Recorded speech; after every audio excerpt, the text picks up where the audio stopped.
오늘은 성령의 알리심에 대해서 생각합니다. 첫째로 바른 알을 알게 하십니다. 23절입니다. 내가 두루 다니며 너희가 위하는 것들을 보다가 알지 못하는 신에게라고 새긴단도 보았으니 그런즉 너희가 알지 못하고 위하는 그것을 내가 너희에게 알게 하리라. 아덴 사람들을 보면 그러니까 바른 알미 없으니까 결국 나무와 돌에 신상을 만들고 우상을 만들고 그것을 의지하여 숭배하고 절하는 행위를 하는 거예요. 이 똑똑한 아덴 사람들이. 예. 우리와 너무 똑같습니다. 사도 바울의 위대한 아레오바고 설교가 이제 이래서 선포됩니다. 그래서 너에게 알게 하리라 합니다. 이건 뭔가 지식을 가르치겠다는 의미가 아니에요. 너희를 올가매는 그 알미라는 것에서 벗어나는 깨달음을 알게 하리라 합니다. 그래서 그 두려움에서 평안을 주는 바른 알을 알게 하리라 합니다. 적용 질문이에요. 여러분의 알은 두렵게 하는 알입니까? 편안하게 하는 바른 알입니까? 내일 일을 알지 못하고 죽으라고 위하는 그것은 무엇입니까? 예, 우리가 부모들은 또 엄마들은 특별히 자녀죠. 예, 자녀의 내일 일을 알지 못하고 죽으라고 위합니다. 우상이 됩니다. 천국에서는 식구로 안 만나고 구원받은 사람들끼리 만나는데도 눈앞에 내일 일을 알지 못하고 죽으라고 위하는 그것이 무엇입니까? 성령의 알리심 두 번째는 이제 삼위 하나님의 사역으로 이제 성령의 알리심으로 이제 알리시는 거예요. 사도 바울이 오늘 아덴 사람들을 위해서 얼마나 생각하고 설교했는지 여러분 오늘 정말 여러분 아덴 사람들한테 이 설교가 들리기를 바라요. 24절부터 7절까지입니다. 우주와 그 가운데 있는 만물을 지으신 하나님께서는 천지의 주재신이 손으로 지은 전에 계시지 아니하시고 또 무엇이 부족한 것처럼 사람의 손으로 섬김을 받으시는 것이 아니니 이는 만민에게 생명과 호흡과 만물을 친히 주시는 이심이라. 인류의 모든 족속을 한 혈통으로 만드사 온 땅에 살게 하시고 그들의 연대를 정하시며 거주의 경계를 한정하셨으니 이는 사람으로 혹 하나님을 더듬어 찾아 발견하게 하려 하심이로되 그는 우리 각 사람에게서 멀리 계시지 아니하도다. 자, 24절에 만물을 지으신 천지의 주제이신 성부 하나님의 이 감춰진 경륜은 너무 커서 손으로 지은 전에 계실 수가 없죠. 하나님은 감춰져 있기에 우리 욕심대로 부릴 수 있는 도깨비 방맹이가 아니라는 거예요. 그래서 26절에 연대를 정하시고 경계를 한정하셔서 이 땅의 여인의 자궁 속에 저만하러 낮아지심으로 이 땅 속으로 디자인하시면서 성자 하나님으로 리빌드 나타내셨어요. 그러니까 25절에 성령 하나님이 생명으로 이제 호흡과 생명을 주시고 효과적으로 도우셔서 이제 삼위 하나님이 이렇게 도와주셔서 이제 알리시는데 그 감추어진 하나님이 결코 멀리 계시지 않지만 인생은 이 하나님을 더듬어 찾게 하신다는 거예요. 왜냐하면 너무 감추어져 있는데 바로 옆에 있는데 이게 고난이 없이는 이게 찾아지질 않는 거예요. 옆에 있는데도 몰라요. 여기 오래됐어도 이 말씀이 안 들리잖아요. 그러니까 기다림이 필수적입니다. 그래서 그것도 더듬어 찾는다 그래. 내 옆에 하나님이 계신데 아덴 사람들에게 하는 얘기예요. 삼위일체 하나님을 일단 모두 언급했습니다. 바울의 설교는 이제 이 삼위 하나님의 사역을 아덴 사람들이 들을 수 있는 언어로 소개를 한 거예요. 왜냐하면 이들은 구약도 모르고 하나님도 하나도 모르기 때문에 바울은 청중들이 알아들을 수 있도록 아덴의 철학자들인 그들에게 스토아 학파의 사상을 이용해서 복음을 전합니다. 25절에서 바울은 또 무엇이 부족한 것처럼 사람의 손으로 섬김을 받으시는 것이 아니니 이는 만민에게 생명과 호흡과 만물을 친히 주시는 이심이라, 이렇게 인용을 했는데 이거는 세네카의 말이에요. 신이 인간들을 섬기려 하기 때문에 신은 섬기는 자를 원하지 않는다를 그대로 인용한 거예요. 또 26절도 세네카의 말과 이제 그 연대를 정하시고 뭐 이제 이렇게 거주의 경계 이런 거 세네카의 말과 거의 같다고 합니다. 바울은 무신론자인 에피쿠로스 학파보다 신의 존재를 인정했던 스토아 학파의 논리를 따라 하나님을 소개합니다.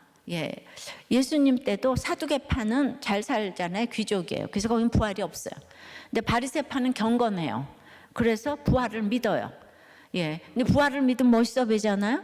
근데 예수님 죽일 때는 둘이 한패가 돼요. 그러니까 우리도 다 이렇게 뭐 진영 논리로 싸우지만은 예수를 믿는 걸 핍박하는 데는 다 한패가 또 이제 되는 거죠, 우리가. 바울은 당대의 가장 유명한 세네카의 명문장들을 이용하면서 그냥 아주 제발 좀 들으라고 설득하고 있습니다. 이제 문화적 자긍심에 충만했던 아테네 철학자들과 시민들이 사도 바울의 설교를 듣고 이렇게 반론을 제기하지 않았던 이유는 자기들보다 더 잘하는 지금 이제 세네카를 그냥 막 언급하니까 입이 다물어졌어요. 이렇게 막 있잖아요. 히브리어를 뭐 헬라어를 너무 잘한다는 사람 앞에서 막 히브리어를 더 잘하는 사람이 얘기하면 이 사람이 일단 입을 다물잖아요. 그건 나만 아는 건데. 바울 사도는 그 사람의 눈높이에서 복음을 전합니다. 영혼 구원이 목적이 되면 그런 것이 저절로 되는 게 있어요. 각자 인생이 다르기에 그 인생의 언어를 우리가 공감해야 되는 거예요. 그러니까 귀신 들린 여인에게도 공감하지만 아덴 사람하고도 공감하기 위해서 공부는 어렸을 때부터 좀 해둘 필요가 있기는 있습니다. 우리 예수님께서도 제자들에게 고기 잡는 어부에게는 어부의 언어로, 또 목동에게는 목동의 언어로, 세리에게는 세리의 언어로 다 이렇게 제자를 부르셨잖아요. 또 농부의 언어로 그 유대인들에게 그 관습과 전통이 알아들을 수 있는 그들의 언어로 알리셨어요. 우리 인생도 이혼의 언어가 있고 사별의 언어, 도박, 상인, 농사, 뭐 학자의 언어가 다 달라요. 그런데 제가 이렇게 한 분야에 전공 고난이 있고 큐티를 열심히 하다 보니까 영혼구원에 대해서 관심을 갖게 되니까 그 사람에 맞춰서 이렇게 언어를 좀 쓸 수 있는 그런 이제 좀 힘을 주신 것 같아요. 그 영혼구원 때문에 안타까워하니까. 천지를 창조하시고 삶 속에 생명을 불어넣으신 하나님께서는 이거를 추상적인 개념으로 역사하시는 게 아니에요. 오늘 가장 중요한 구절은 26절이에요. 구체적으로 오늘 지금 내 혈통, 내 수명의 연대, 그리고 내 거주의 경계 속에서 자신을 발견할 수 있고 알리신다고 말씀하세요. 철학자들이 일생 찾고 또 찾았던 진리, 그것을 오늘 내 삶 속에 임한 말씀으로 우리는 그분을 더듬어 찾을 수 있고 만나며 교제할 수 있다는 것이죠. 이게 가장 중요한 구속사인데요. 자, 성부, 성자, 성령 중에서 예수님의 사역 정말 중요하죠. 왜냐하면 감춰진 하나님의 경륜이 이 땅에 예수님이 낮아지심으로 이 땅의 경계 속으로 들어오지 않으셨다면 이 구속사는 일어날 수가 없는 거잖아요. 성령님도 그러면 효과적으로 도와주실 수가 없어요. 예수님이 이 땅에 오셔서 우리와 같은 모습으로 이 땅의 경계 속으로 들어오셨기 때문에 그래서 그 예수님의 이 자기 비하 이거는 굉장한 것이죠. 그런데 죄인인 우리의 특징은 이 모든 경계를 허물고 싶어 해요. 시편 16편 6절에 내게 줄로 재어진 구역은 아름다운 곳에 있으며 나의 기업이 실로 아름답도다 하셨는데도 혈통을 허물고 연대를 허물고 경계를 허물어 하나님이 되고 싶어 합니다. 그래서 우리는 돈을 벌어 오래 살고 싶어 하고 혈통을 벗어나고 싶어 해요. 예. 부모의 자리, 아내의 자리 뭐 다 벗어나고 싶어 해요. 하나님이 허락한 거주의 경계를 그냥 벗어나고 싶어 합니다. 끊임없이 벗어나고 싶어요. 왜 못 벗어나느냐? 돈이 없어서, 갈 데가 없어서. 근데 조금만 힘이 생기면은 끊임없이 거주의 경계를 벗어나려고 합니다. 혈통을 벗어나고자 해요. 바람 피고 돌아다니면서 경계를 허물어요. 내 가정과 경계를 버리고 도박하거나 경마하면서 전부 다 명분은 사랑하는 아내와 가정을 위해 그랬다는 거예요. 우리 그 주식 집사가 늘 내가 사랑하는 아무개를 위하여서 이렇게 주식을 하는 거라고 이렇게 얘기해요. 나아가서 창조 질서인 남자와 여자의 경계도 허물고 싶어하고, 그래서 부부의 경계, 부모 자식 간 속상함은 다 가출해서 몇 년 동안 안 와. 다 이거를 경계를 허물려고 하는 것이 우리의 죄성입니다. 아담도 창조주와 피조물인 이 경계, 이것을 허물고 하나님이 되고자 선악과를 먹었기 때문에 우리가 자녀를 낳는 수고를 하고 땀 흘려 수고하는 수고를 겪게 하셔서 이 죄인의 경계를 알게 하셨어요.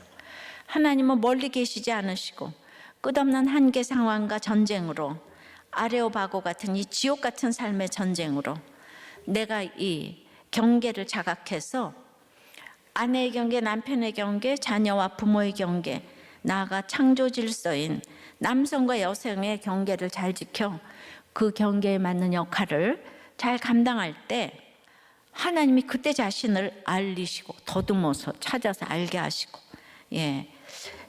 그 우리의 삶의 언어로 그 하나님을 알리시는 이 말씀이 기억이 나고, 이 그 경계 속으로, 거주의 경계, 혈통의 경계 속으로 찾아오신 그분을 만나는 것이죠. 이것이 성령의 알리심입니다. 아덴 사람에게 이렇게 설교했어요, 바울이. 바울은 지금 아레오바고 광장에 홀로 서 있습니다. 이 도시를 변화시켜 보겠다고 스스로 온 게 아니에요.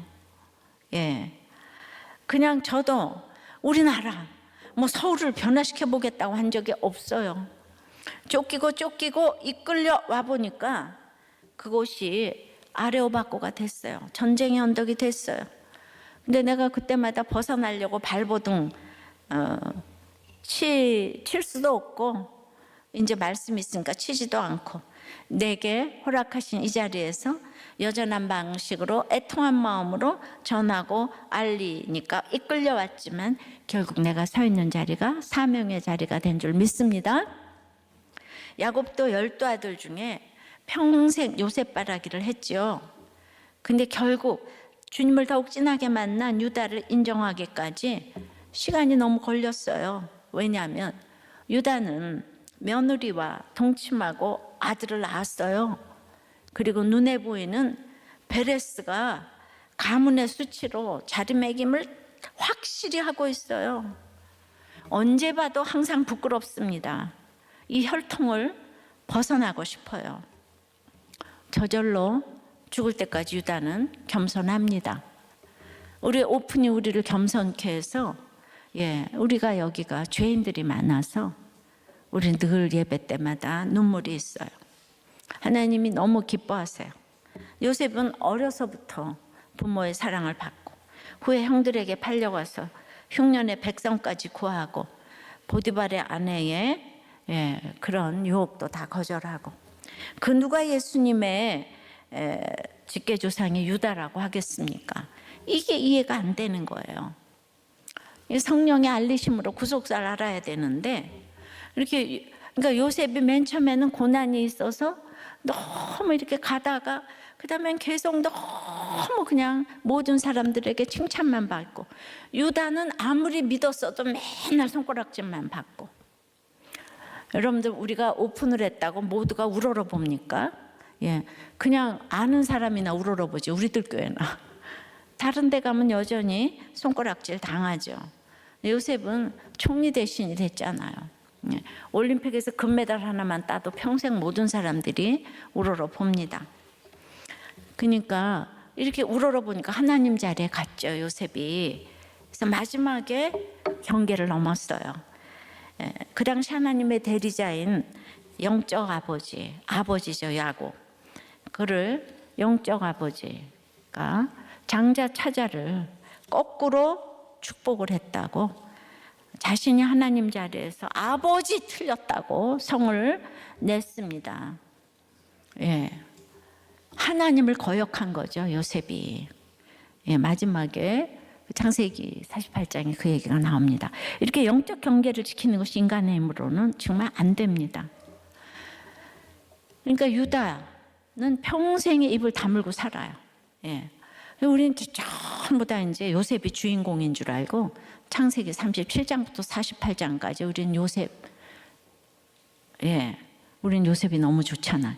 아무리 유다가 예수님의 직계조상이라고 해도 우리는 눈만 뜨면 요셉이 좋아. 부르다가 죽을 이름 요셉. 요셉만 있다면 경계를 허물고 그 혈통을 다 벗어나고 싶어. 유다 집에서 탈출하고 싶어. 저 시아버지하고 며느리하고 동침한 이 집안 나는 싫어. 너희들끼리 잘 먹고 잘 살아. 이렇게 되는 거죠. 근데 우리는 그냥 예수를 알면 최고라 이거죠. 구속사가 이렇게 인간의 힘으로는 이해가 안 되는 게 있어요. 그러니까 이 유다를 부르짖는 교회가 진짜 얼마나 모든 사람들이 별로 좋아하지 않을 교회겠어요. 마태복음 설교를 올리고도 이거 올려도 되나 막 그런 생각이 들 정도로 우리의 고정관념이 대단하거든요. 늘 기도해 주시기를 바라요. 근데 오늘 아덴 사람들을 위해서 오늘 제가 설교해요. 제발 우리들 교회 아덴, 이 설교를 듣는 아덴 사람들이 오늘 이 설교를 좀 돌아왔으면 좋겠는데 안 돌아오더라고, 아덴 사람들이. 이런 마음으로 했겠구나 하는 생각이 있어요. 적용 질문이에요. 내가 넘고 싶은 경계는 무엇입니까? 내가 지켜야 할 혈통의 자리는 어디예요? 부모, 형제, 자녀의 자리 다 벗어나고 싶습니까? 배우자, 남편, 아내 자리 다 벗어나고 싶어요? 그것이 아레오바고 같은 전쟁터입니까? 아니면 너무 편안한 환경이라서 막 지키고 싶습니까? 편안해서 지키고 싶으면 이제 흘러 떠내려갈 수가 있어요. 우리는 그 자리에서 사명을 찾아야 되는 거예요. 사명. 고난이 축복이겠어요. 유다는 예수님의, 그러니까 이 고난받은 한 사람이 주님을 알므로 인해서, 그 고난이 왜 축복인가 하면 유다 한 사람으로 온 세계가 지금 복을 받았잖아요. 그러니까 우리들 교회도 고난받은 한 사람의 오픈으로 하는 사람들이 주께로 돌아오지만 나 혼자서 잘 먹고 잘 사는 사람은 거기서 끝나는 게 많잖아요. 하나님은 우리를 그렇게 사명을 감당하도록 지었거든요. 사명을 모르면 늘 불안한 거예요, 하나님 자리에서. 자, 그래서 성령의 알리심 세 번째는 이제 우리는 그래서 하나님의 소생이라는 거예요. 삼위 하나님이 알려주신 결론은 우리는 하나님의 소생. 28절 9절입니다. 우리가 그를 힘입어 살며 기동하며 존재하느니라. 너희 시인 중 어떤 사람들의 말과 같이 우리가 그의 소생이라 하니 이와 같이 하나님의 소생이 되었은즉 하나님을 금이나 은이나 돌에다 사람의 기술과 고안으로 새긴 것들과 같이 여길 것이 아니니라. 28절도 바울은 아덴 사람들에게 익숙한 헬라 시인의 글을 지금 인용합니다. 세네카를 이용하고 지금 이제 그 에피메니데스의 작품으로 간주되는 그런 이제 BC 600년경에 활동한 크레다의 시인이죠. 크레다. 근데 이제 거기 어떤 말이 들어있냐면, 왜냐하면 우리가 당신 안에서 삶에 움직이며 존재하게 있기 때문이요 라는 식구를 지금 인용했다고 바울이 했잖아요. 근데 우리 그의 소생이라 이 말도 에피메니데스보다 더 유명한 시인 아라투스의 시를 또 인용했어요. 바울이 그들의 그 내용을 말하는 게 아니라 그 삶 속에서 그 경계 안에서 그들이 알아듣는 언어로 너무너무 열심히 지금 복음을 전했어요. 모두 세네카의 그냥 에피메니데스의 그냥 아라투스의 그 언어를 다 가져와서 우리가 듣기에는 성경 같은데, 그래서 그거 철학을 이렇게 모르면 이게 좀 어렵다고 생각이 되죠, 이 설교가. 성령께서 아덴 사람들에게 우리에게 알리시는 내용은 네가 그렇게 경계를 지키고 혈통에 이런 한계를 잘 지키고 있으면 바로 네가 하나님의 소생, 하나님의 아들과 딸이라는 걸 알게 된다는 거예요. 경계를 잘 지키고 있으면은 와, 내가 그를 힘입어 살아야 되는, 하나님을 힘입어 살아야 되는 하나님의 자녀, 아들, 딸이라는 거, 이게 내 신분 의식이 딱 생긴다는 거예요. 그러니까 바울은 아덴 사람들에게 하나님은 너희가 알아야 되는 존재가 아니라 모르더라도 그를 힘입어 살아야 하는 존재이기 때문에 뭔가를 더 알고 더 또 알아야 하는 존재가 아니라 정말 하나님은 우리가 의존해야 하는 존재임을 이제 그들의 언어로 알려주는 거예요. 예.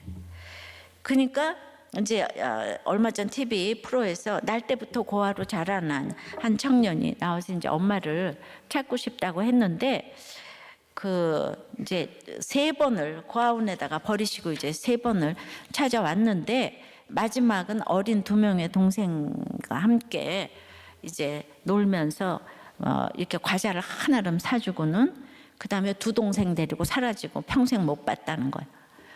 18살에 이제 도망 나와서 도망 나올 때까지 모든 가정이 자기처럼 사는 줄 알았대요. 다 엄마랑 떨어져서 자신처럼 사는 줄 알았다가 정상적인 가정을 보니까 전혀 그렇지 않다는 사실에 충격을 이제 받았는데, 그렇게 버린 엄마를 왜 찾냐고 했더니 그냥 엄마가 보고 싶어서, 그렇게 답을 했어요. 이 청년 혼자 스스로 살아야 됐어요. 잘 곳이 없으니까 노숙하고, 먹을 것이 없으니까 훔쳐먹고, 소년원에 가고, 자고 먹고 사고, 뭐든지 스스로 알아야 하고, 자기가 지식을 키워야 하고 싸워야 해요. 근데 워낙 소년이 이런 존재가 아니잖아요. 엄마의 보호를 받고 아빠의 보호를 받고 무조건 이제 전적으로 거기에 의존하면서 자라야 될 그런 존재잖아요. 근데 어떤 이유에서인지 모르겠지만 아빠가 아마 죄를 짓고 교도소로 가고 그 과정을 죄가 깨트리고, 그러니까 이제 스스로 힘과 지식을 기르니 늘 두려움과 원망, 슬픔 속에 살아가고 늘 의지할 대상, 우상을 만들게 되는 거죠. 마찬가지로 죄가 우리와 하나님 사이를 깨트렸기 때문에 우리는 자존적으로 스스로 살아가야 하는 존재가 아니라 하나님의 소생이니 하나님을 힘입어서 살아가야 하는 존재인데, 하나님을 의지하지 않으니까 내가 뭐든지 하려고 하니까 맨날 노숙자가 되고 그냥 혼자서 먹다가 그거하고 똑같아요. 부글부글 끓고 혼자서 해야 되니까 스트레스 많고 너무 두렵고, 그러면 안식이 없고 맨날 주먹을 불끈 쥐고 다 틀려 먹었어. 이 고아 청년을 보면 그러지 않게 생겼어요. 다 원망하고 그냥 다 부셔버려. 이 세계를 이러고 사는 거예요. 그러니까 우리가 예수 없는 사람이 지금 그런다고요. 아덴 사람이 지식으로 지금 이렇게 다 캄프라치하고 있지만 두려움과 원망, 슬픔 속에 그렇게 살아가는 거예요.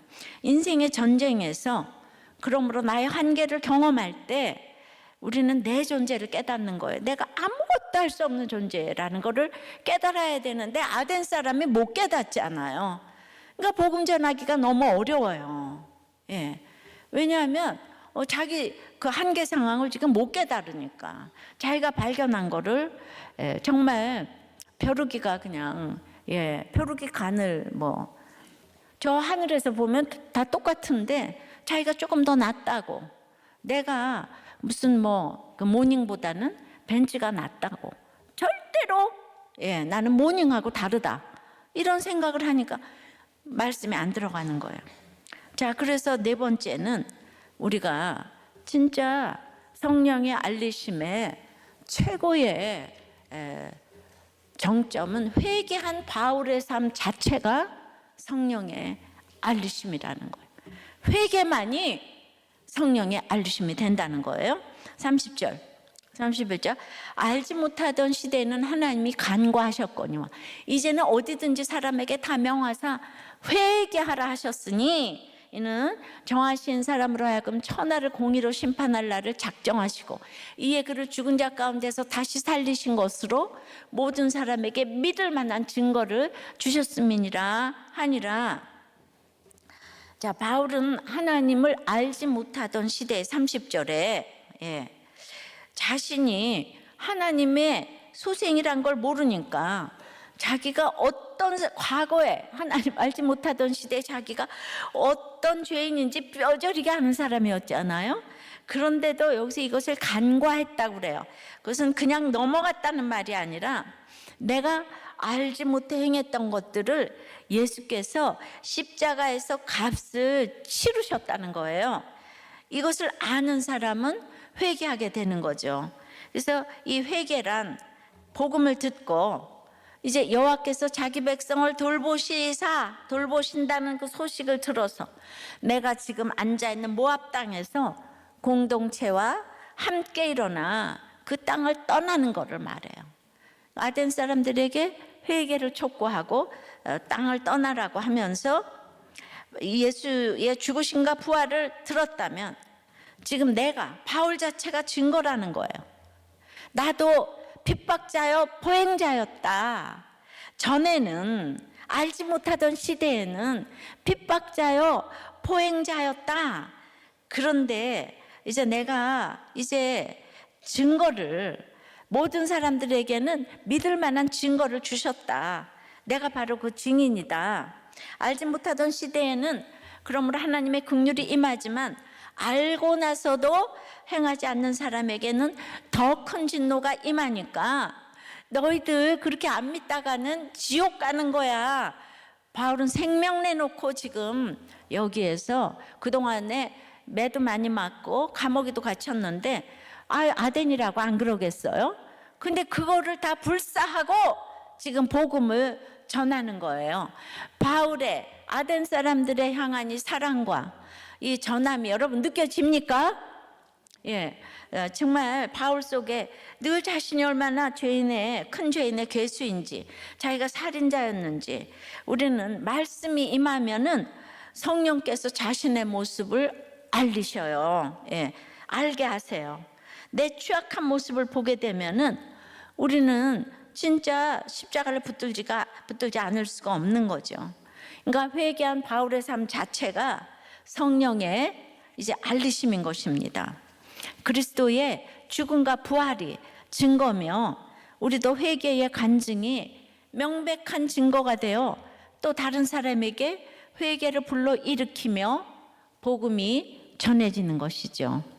그러니까 이 사건이 너의 사건, 바울의 사건이 아니라 바로 내 사건, 나를 위해 구주께서 죽으신, 나를 자녀 삼기 위해서 죄인 중에 괴수인 바로 나를 위해 죽으신 사건임을 전하는 이것이 아레오바고 설교의 절정이고 유대인의 회당이나 이방인이나 어디서도 빠지지 않는 죽은 자의 부활, 이 바울 설교에 그대로 여기서 이걸 얘기했어요.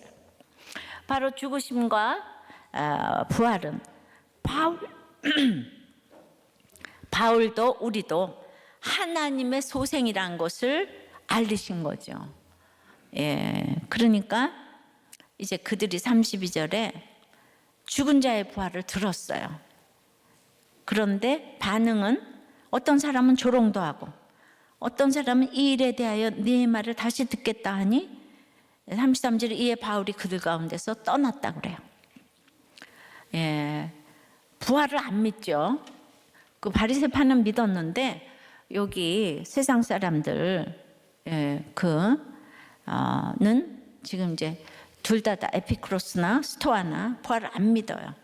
안 믿는 이들에게 죽은 자의 부활을 전하니까 자신들이 지금 이제 안 믿는 이 시대에 진보고 보수고 안 믿는 사람들은 둘이는 따로 원수처럼 여기다가 예수 믿는 사람을 박해하는 데는 한 마음이 딱 되게 되어 있습니다. 그래서 뭐 누구도 선한 사람이 없어요, 진짜. 복음을 그래서 전해야 돼요.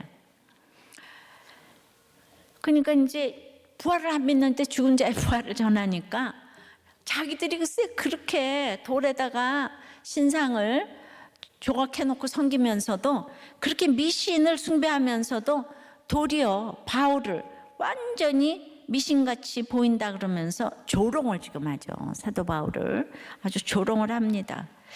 얼마나 조롱이 특별했는지 누가는 신약 다른 곳에 쓰이지 않는 단어로 이 조롱을 표현했어요. 이것이 이 똑똑한 철학자에게서만 나온 조롱은 아니고요.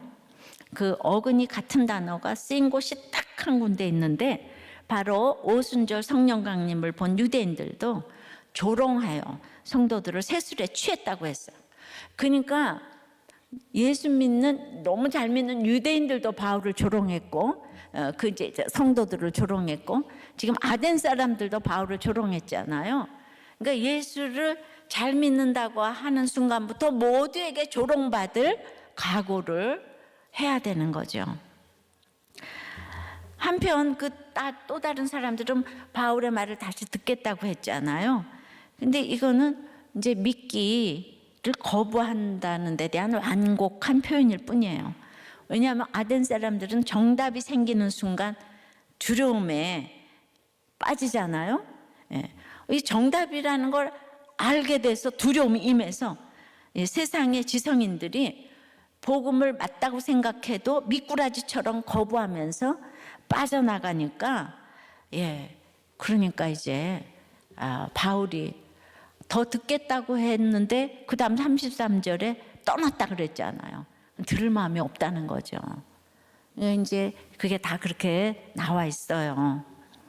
이처럼 믿을 만한 증거를 하나님 주시는데도 믿지 못하는 사람들이 너무 많아요. 믿음이 없으니까 말씀을 전하는 바울을 떠나게 됩니다. 근데 믿을 만한 증거라는 것이 믿음이라는 말과 같아요. 근데 증거를 주니까 알아서 믿으라는 뜻이 아니고요. 믿을 만한 증거를 주신 하나님께서 그 증거를 믿을 수 있는 믿음 또한 우리에게 주십니다. 그러니까 우리가 믿는 것은 사실 믿어지는 것이죠. 내가 믿어지니까 믿는 거지. 이게 은혜입니다. 아덴 사람들이 못 믿는 거는 글쎄 아직 하나님의 그 때가 안 돼서 그런지. 그래서 믿음의 은혜를 받은 사람들의 반응이 어떤가요? 34절에 몇 사람이 그를 가까이하여 믿으니 그 중에는 아레오바고 갈리 디오누시오와 다말이라 하는 여자와 또 다른 사람들도 있었더라. 세상 정신과 한바탕 영적 전쟁을 치르고 아레오바고를 떠나는 바울을 몇 사람이 가까이 합니다. 그 바울이 증언한 믿을 만한 증거, 즉 예수 그리스도의 복음을 가까이 한 것이죠. 하나님의 말씀을 가까이 한 사람들이에요. 여기서 이 가까이 하다라는 헬라어 단어의 어근은 풀이라는 뜻이에요. 성령의 강론 설교에서 바울을 따르는 딱풀 성도를 말했죠. 그때 그 따르다라는 단어처럼 이 가까이 하다라는 단어는 풀로 붙인 듯 가까이 붙어서 따르다라는 뜻입니다. 그러니까 데살로니가에서만 아니라 아덴에서도 비록 소수지만 딱풀 성도가 생긴 거예요. 그런데 나눔 보니까 어떤 부목자님이 어떻게 목사님은 그렇게 비속어로 딱풀이라는 단어를 쓰냐 이러면서 이렇게 저를 그냥 엄청 비난을 하시더라고요. 그 문방구에 딱풀도 있잖아요. 비속어 아니에요. 그 아이들한테 풀 파는데 그 비속어 쓰겠어요.